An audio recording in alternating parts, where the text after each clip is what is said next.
It all started on a cold December evening. The snow outside had already begun to fall heavily, and most of the houses in the quiet suburban neighborhood of Willow Creek had their lights off, blanketed in peaceful silence. Except for one, the Stanford residence, a two-story house with modern glass windows sitting at the end of the street, just bordering the woods. Elena Stanford, a 19-year-old college student, had returned home for winter break.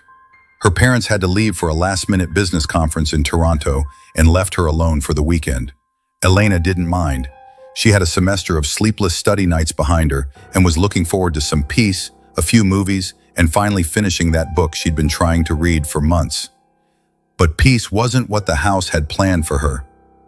Day 1, Friday night. Elena was sipping hot chocolate, wrapped in a blanket, watching an old horror film. The wind howled softly outside, making the branches scratch against the window pane. Classic, creepy weather. She laughed nervously during a jump scare in the movie and muttered to herself, "Good thing I'm not in a horror movie." 10:44 p.m. The power flickered. She looked up. The lights dimmed for a second, then came back. Just the snowstorm, she thought. Grotto Jackie Miles.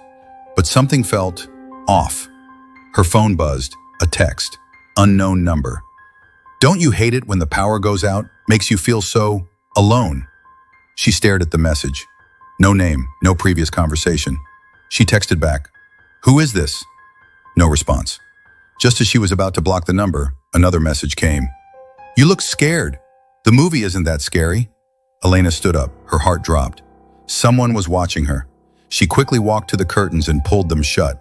She was being watched. She turned off the TV, checked the doors, and made sure they were all locked. Midnight, right, she treated that film. The end of the way, she tried to sleep but kept waking up to strange noises. Creaks, a faint scratching at the window, the wind maybe, or the branches, until she heard it. Footsteps. Not upstairs, not outside, inside. Elena sat up, holding her breath. The footsteps were slow, dragging. She grabbed her phone and turned on the flashlight. Nothing in the hallway. She tiptoed downstairs. The floor creaked under her. She stopped, trying not to breathe. The kitchen light was flickering, and on the kitchen counter, she starped. Under there, a knife was missing. Day 2, Saturday. In the morning, everything seemed normal. Snow was deeper, the streets silent, the roads blocked. No visitors. Grotto Jackie Miles. She checked the security cams. A 6:12 a.m. the footage was Haster glitched. Static for 2 minutes, then back. She called her dad, no service available. Weird. She decided to leave the house and go to her neighbor's place. But the front door wouldn't open. Locked. She turned the key. Nothing. In lane away, then she heard it again. That slow, dragging footstep above her. She ran upstairs, checked every room. Nothing. Until she reached the guest bedroom. On the mirror, written with what looked like condensation, were the words, "You're not alone."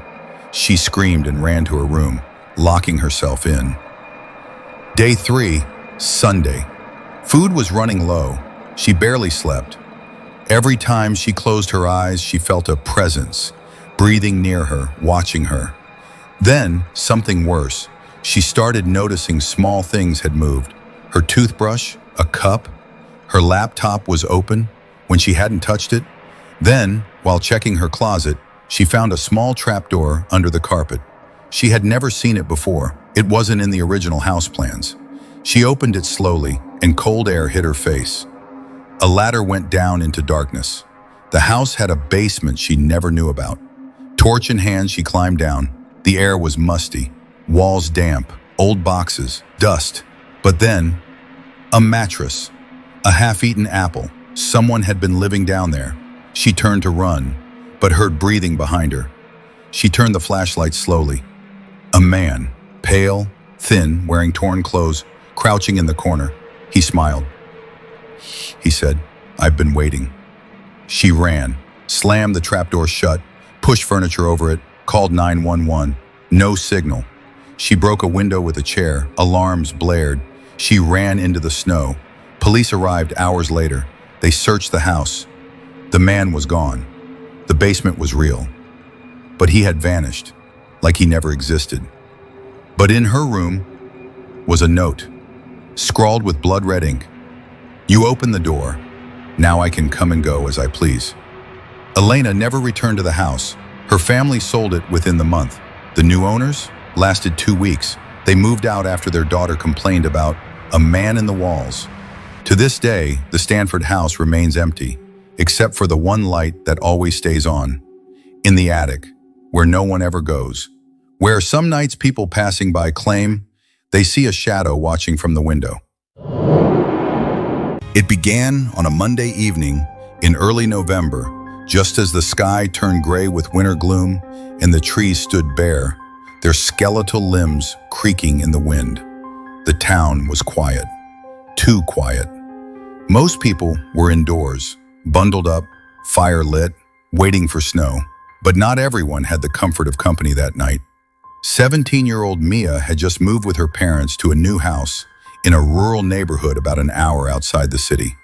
It was a 2-story farmhouse surrounded by dense trees, a broken wooden fence, and a long gravel path leading to the main road.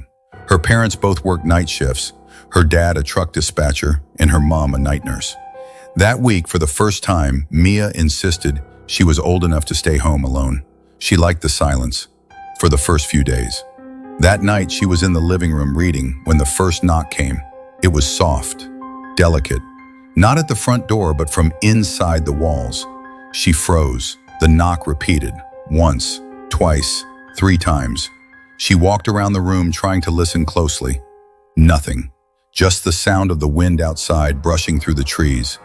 She shook it off as her imagination, maybe the house settling.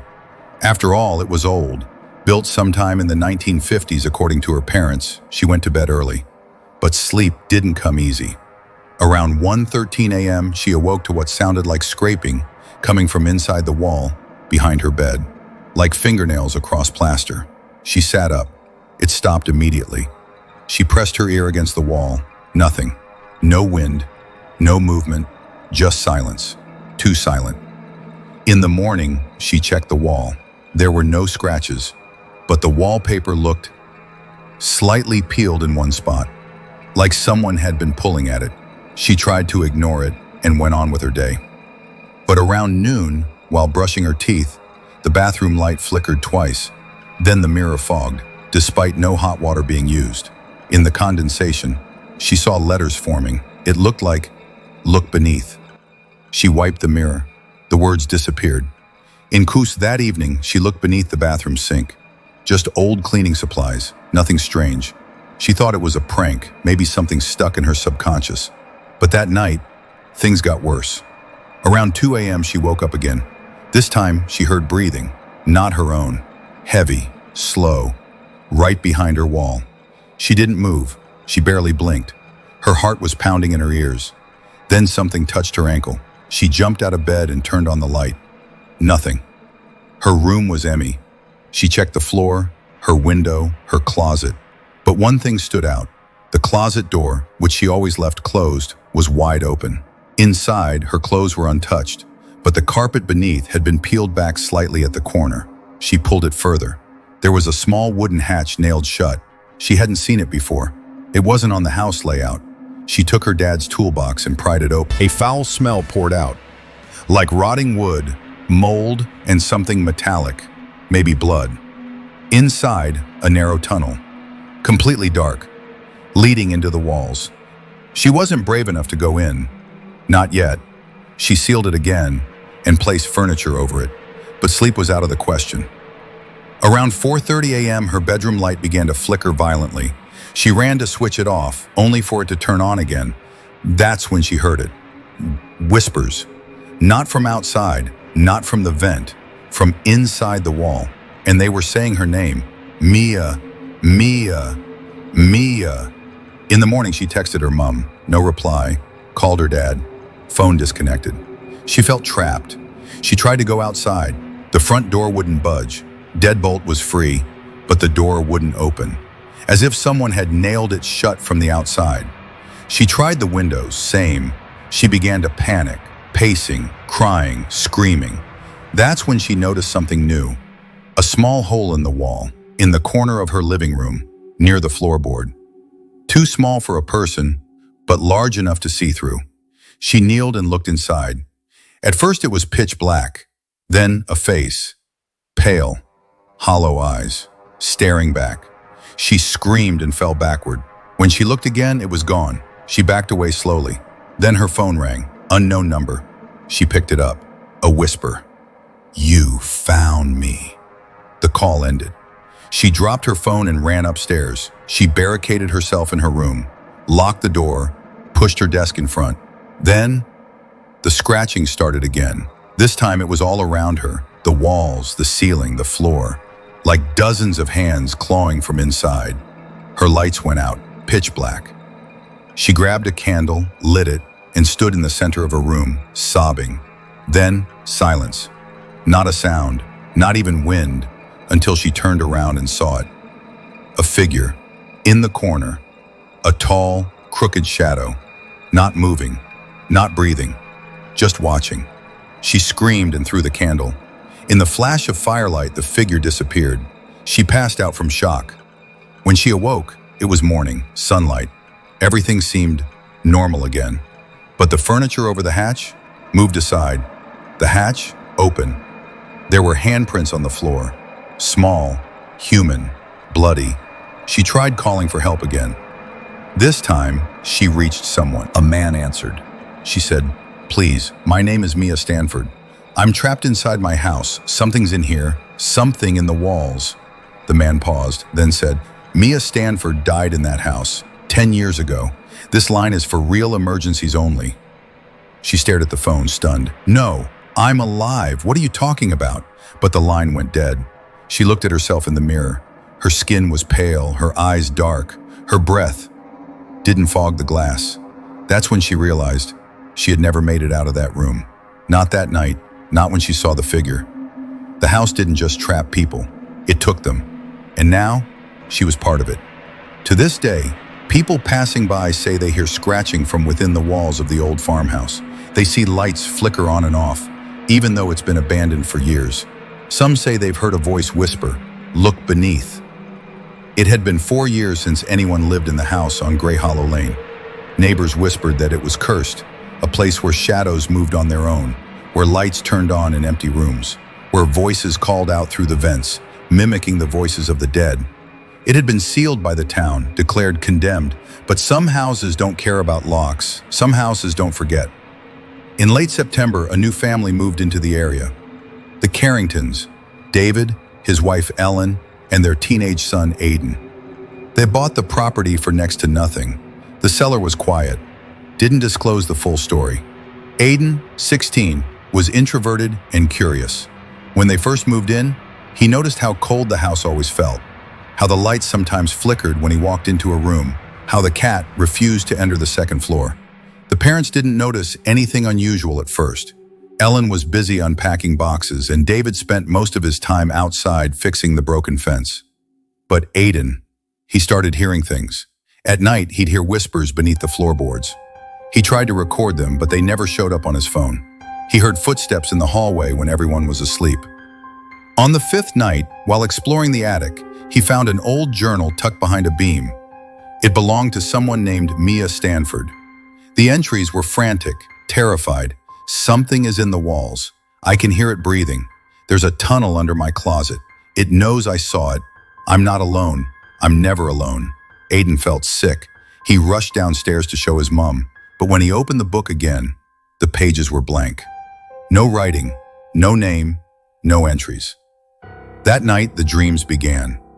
He dreamt of a girl with pale skin, standing in the corner of his room, mouth sewn shut, screaming silently, reaching out to him. When he woke, his ears were bleeding, and the word "help" was written in the dust on his mirror. The next day, while alone, Aiden heard the doorbell ring. But when he opened it, no one was there. Only a small box. Inside was a black and white photo of the house. In the window was a shadow, a human shape. He turned the photo over. Written on the back, "We never left." That night, his parents left for dinner in the city. Aiden stayed home. At exactly 8:44 p.m., the power cut, not just flickered, went completely out. He lit a candle and sat in the kitchen, heart pounding. Then came the knocking, slow, deliberate, from within the walls. He followed it, step by step, into the hallway, then up the stairs. The knocking got faster. He reached his room. The closet door was open, and the hatch was exposed. Something was breathing in there.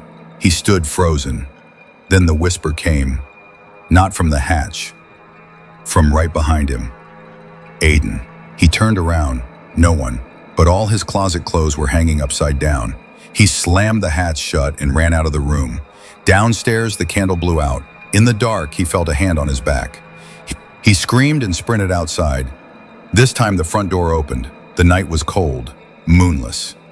He ran to the neighbor's house, banging on the door. No answer. Every light on the street went out at once. He looked back at the house. All the lights were on, and in the window, a face, watching him. It wasn't his. The next morning, his parents returned to find Aiden outside, curled in a ball on the front steps, shaking, repeating the words, "She's inside. She never left. She wants me to stay." They tried to get help, but help didn't come.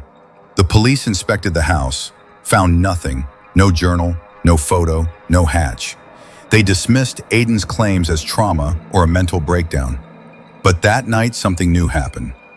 David went into the basement to check the furnace. He didn't come back. Ellen found him an hour later, staring at the wall, eyes wide, whispering something over and over. She leaned in. He was saying, "She's behind it. She's behind it. She's been waiting." Suddenly, his eyes rolled back and he collapsed. That same night, Ellen packed their bags. But Aiden was gone. She searched every room, found the closet, the hatch open. A trail of small bloody footprints led down. She screamed into the darkness, begging him to return. Then, a voice, her son's voice. "Mom, help me. She's holding me." Then, silence. Ellen never left the house after that. Some say she lives there still, but no one has seen her in years. The house now sits in decay, windows broken, roof sagging. But every night, at exactly 8:44 p.m., a light turns on in the upstairs room, and a whisper echoes through the walls. We never left. The house remained abandoned for years, until someone else came looking for it. Her name was Jenna, a 23-year-old urban explorer and aspiring documentarian. She ran a small YouTube channel focused on haunted places. One day, while researching forgotten homes in the area, she stumbled across forum threads and vague rumors about a house on Grey Hollow Lane. No address, no photos, just stories. Stories of a girl who vanished, a boy who was taken, and a woman who stopped speaking. They called it the listening house because it was always listening. And if you stayed long enough, it whispered back. Jenna was fascinated. She packed her gear, a camera, recorder, flashlight, and EMF meter, and tracked it down using satellite images and handwritten coordinates someone had mailed to her in an unmarked envelope. When she reached the house, it was near dusk, the sky heavy, a storm brewing. The porch creaked under her boots as she walked up. The front door, strangely, was unlocked. She stepped inside, camera recording. Dust hung in the air like mist. Every window was cracked. The wallpaper peeled like dead skin. She explored for hours, found old furniture, scratched walls, a mirror shattered but still standing. But more importantly, she found the hatch. It was in the upstairs bedroom, covered only by a moth-eaten rug. Jenna knelt beside it. She ran her hand along the edges, cold, metal, like something had opened and closed it hundreds of times. She tried to lift it, it wouldn't budge. So she camped inside the house, determined to document everything, every sound, every flicker of light. At 8:44 p.m., her equipment glitched. Every battery dropped to zero. Her phone shut off. Then came the knocking. At first slow, rhythmic, from inside the walls, then closer, from the closet. She rushed toward it, camera in hand. She whispered, "Is someone here? If you can hear me, show me." And then the closet opened on its own. The hatch creaked. It was now unlocked. A foul, wet stench poured out like rotted flesh. She aimed her flashlight into the tunnel. The walls were narrow, claustrophobic, covered in scratch marks, some fresh. She climbed in. The passage led deeper than expected, past the walls, below the house, into what looked like a hidden sub-basement. She found something horrific. Dozens of drawings, all over the stone walls. Drawings of a girl, a boy, a woman, faces twisted, hollow-eyed, each figure surrounded by black shapes with open mouths. In the center of the room, she found an old chair, and on the floor beneath it, a journal, the same one Aiden found. But this time, it was full, filled with Mia's last entries. They talk through the walls, they feed on loneliness. They made me part of them. The house is not haunted, the house is alive. Suddenly, Jenna's flashlight went out. Darkness swallowed the room. Then she heard multiple voices whispering at once, not just behind the walls, but inside. They said, "Tell our story, let us out." She screamed and tried to escape, but the tunnel collapsed behind her. She was trapped. The whispers turned to screams, screams to crying, then silence. Days later, police found the house open. No sign of Jenna, but her camera was still recording, sitting on the chair in the basement. With over 14 hours of footage, most of it was darkness, but around the 8:44:02 timestamp, a voice whispered, "She belongs to us now." The footage went viral, but not in the way Jenna had hoped. People claimed to hear different voices each time they watched. Some saw faces in the background. Others went missing after visiting the house. To this day, no one stays longer than a few minutes. And every year, on the same date Jenna vanished, someone reports seeing a young woman looking through the upstairs window, mouth open, screaming without sound. Some say it's Mia, some say it's Aiden, but those who've been inside know the truth. It's the house, and it's always looking for more.